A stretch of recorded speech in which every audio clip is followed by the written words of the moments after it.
Felix Salmon's Bitcoin FUD. Mencius Moldbug. April 3, 2013. Unqualified Reservations. Narrated by Skeptical Waves. Felix Salmon's Bitcoin FUD. Felix Salmon has a very good job. He gets paid, and paid well, to pretend to think. He's very good at it. You have to respect anyone who's good at his job. But if by some misfortune you are actually capable of thinking for yourself and, worse, enjoy it, you cannot have Felix's job or any job like it. Not only is Felix not paid to think, he is not allowed to think. Thinking is above his pay grade, as they say in the military. A private who thinks he's Napoleon is not only not Napoleon, but not a very good private.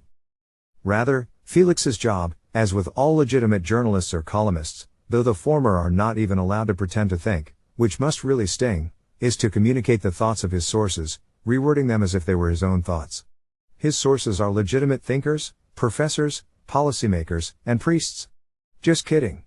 Obviously there are no priests. Nonetheless, his sources, no journalist, have obtained distinguished titles at important institutions, which is, A, very difficult and, B, something Felix probably once tried to do, but couldn't. If he disagreed with these distinguished sources, humbly and respectfully offering his own contrary opinion, they would look very puzzled, as though their golden retriever had attempted to engage them in a debate about Thomas Aquinas instead of fetching the goddamn ball. Then, they would find a new dog. An excellent Fido is our Felix, but the planet has no shortage of dogs. It is fundamentally erroneous for an internet crank like me to argue with one of these microphones. You might as well argue with a dog, or a lamppost, or anything else that can't change its mind. My beef is with the sources, or rather, the institutions. Or rather, the institution. There is really no one these days who gets paid to think. The difference between Felix and his sources is only that Felix knows he is not really thinking, whereas his sources actually believe they are. Nonetheless, they would not have obtained their important positions had they thought differently. And might even lose them, or at least sink a little, if they changed their minds. Our cathedral is made of real stones and real mortar and is quite invulnerable to mere windy thought. Nonetheless, Felix is an excellent Fido and has a knack for catchy summarization. It's not as easy as it looks. His Gladwellian Airport bestseller product is full of transparent FUD, like OMG Hacks 0RS, to which a response would demean us both. Pretending to think is one thing. Blatant padding, another. But there are a couple of vaguely substantive anti-Bitcoin points which deserve an equally snappy response from someone with, if I may be so modest, a clue. The first is the argument from instability. This is actually a serious problem, if you're trying to put together a currency, rather than a vehicle for financial speculation. If the currency of a country ever fluctuated as much as Bitcoins did, it would never be taken seriously as a medium of exchange. How are you meant to do business in a place where an item costing 1 unit of currency is worth $10 one day and $20 the next? First, every currency is a vehicle for financial speculation. When you exchange good X for currency A on Tuesday, you are speculating that you will be able to exchange your A for good Y on Thursday. This is a guess about the future, i.e., speculation. Moreover, by choosing to use A as an intermediary rather than B, you are speculating that the exchange rate AB will not change in B's favor between Tuesday and Thursday.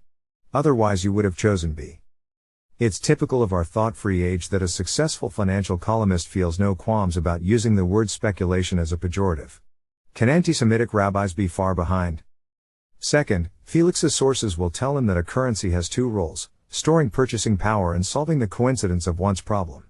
This is because Felix's sources are thinking thoughts last actually thought in the 1930s, i.e., before computers. With these magical devices, coincidence of once is not in principle a problem, though small frictional effects persist. It is trivial to do business in Bitcoin when BTC/USD is unstable. Simply post the price in US dollars, and use the BTC/US dollar exchange rate as of the transaction date.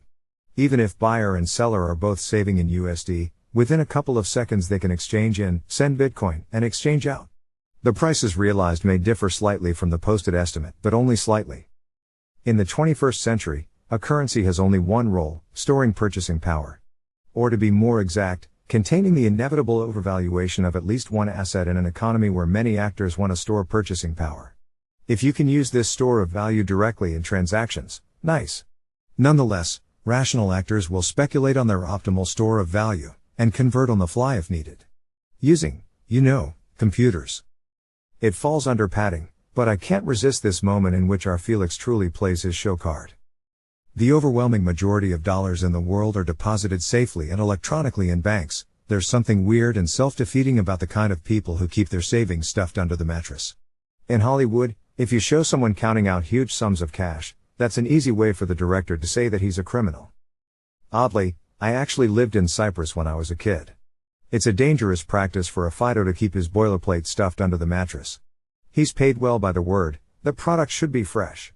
It's also dangerous to channel Bulgakov, whom Felix probably hasn't heard of but can Google. In Sawa Potapovich's masterly interpretation we have just heard the story of the covetous knight. That knight saw himself as a Casanova, but as you saw, nothing came of his efforts, no nymphs threw themselves at him, the muses refused him their tribute, he built no palaces and instead he finished miserably after an attack on his hoard of money and jewels.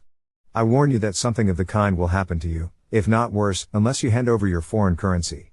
It may have been Pushkin's verse or it may have been the compere's prosaic remarks which had such an effect. At all events a timid voice was heard from the audience, "I'll hand over my currency. Please come up on stage," was the compere's welcoming response as he peered into the dark auditorium. A short blond man, 3 weeks unshaven, appeared on stage. "What is your name, please?" inquired the compere. Nikolai Konevkin was the shy answer. "Ah. Delighted, Citizen Konevkin. Well, I'll hand it over. How much?" $1,000 and 20 gold 10 ruble pieces. "Bravo. Is that all you have? Where are they hidden?" "At my aunt's, in Prakistanka." "And where have you put them?" "In a box in the cellar." The actor clasped his hands. "Oh no. Really?" he cried angrily. "It's so damp there, they'll grow moldy. People like that aren't to be trusted with money. What childlike innocence. What will they do next?" Konevkin, realizing that he was doubly at fault, hung his curly head. "Money," the actor went on, "should be kept in the state bank, in dry and specially guarded strongrooms, but never in your aunt's cellar, where apart from anything else, the rats may get at it." "Really, Konevkin, you should be ashamed, you, a grown man." Konevkin did not know which way to look and could only twist the hem of his jacket with his finger. "All right," the artist relented slightly, "since you have owned up we'll be lenient." Suddenly he added unexpectedly, "By the way, we might as well kill 2 birds with 1 stone and not waste a car journey. I expect your aunt has some of her own hidden away, hasn't she?" "Okay, that's cheap. But it is simply lovely how much our Fido loves his loving master.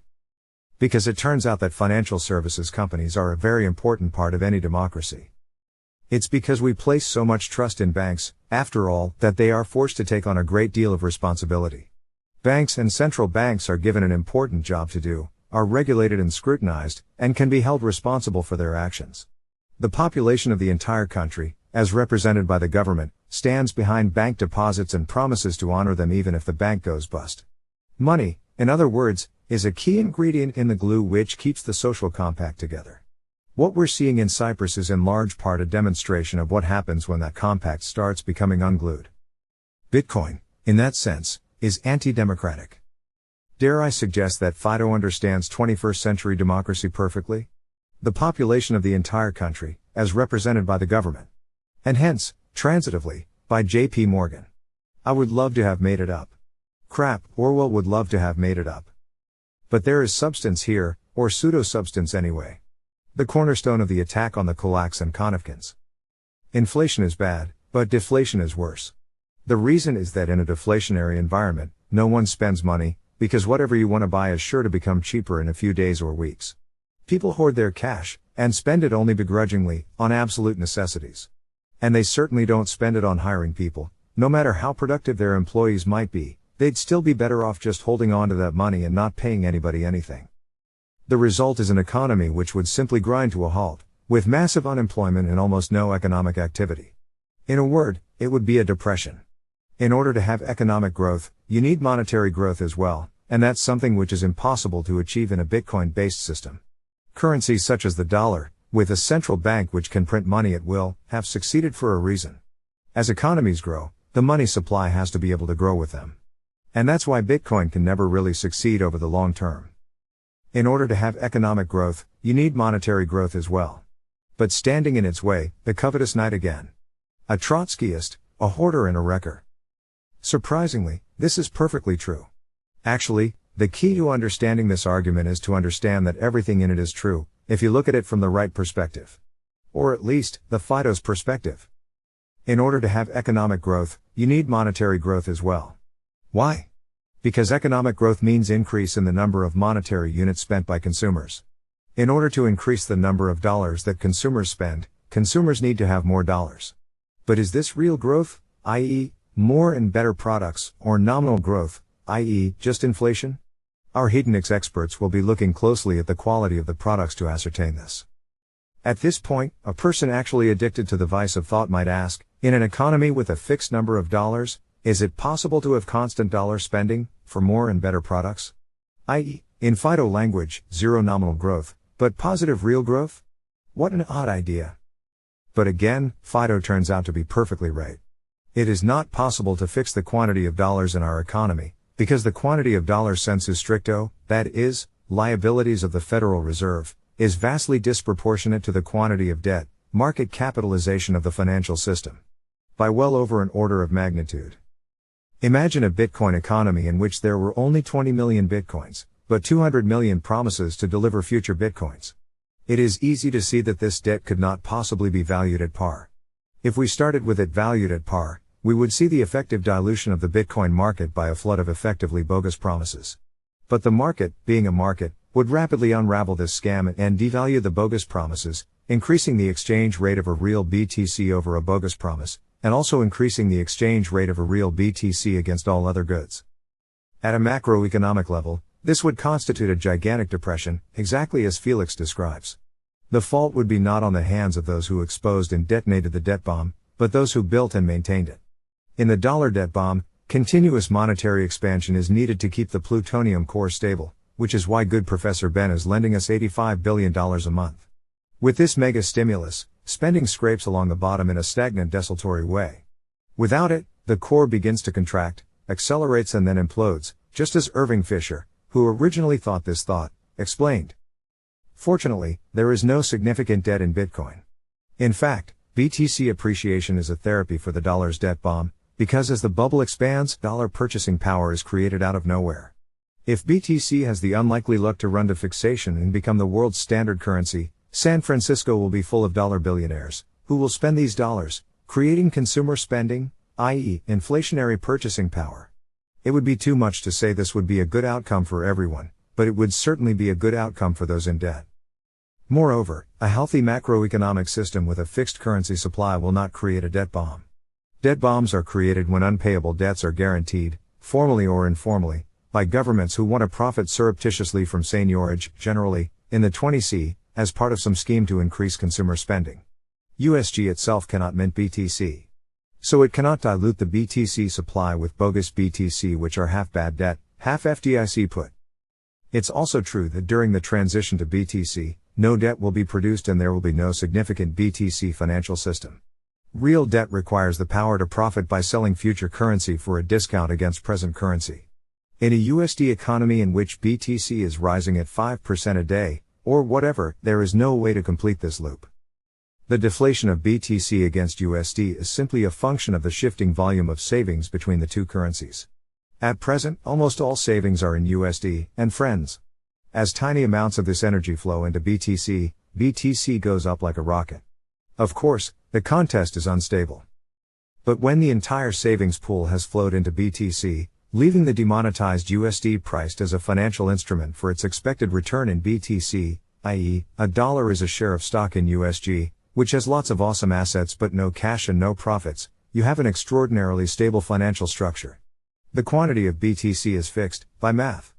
The energy in savings is stable, because it corresponds to the real collective desire to defer consumption. Even the debt capitalization is stable, because the quantity of debt depends on the existence of real productive opportunities. I believe quite strongly that in this economy, there would be no such thing as a business cycle.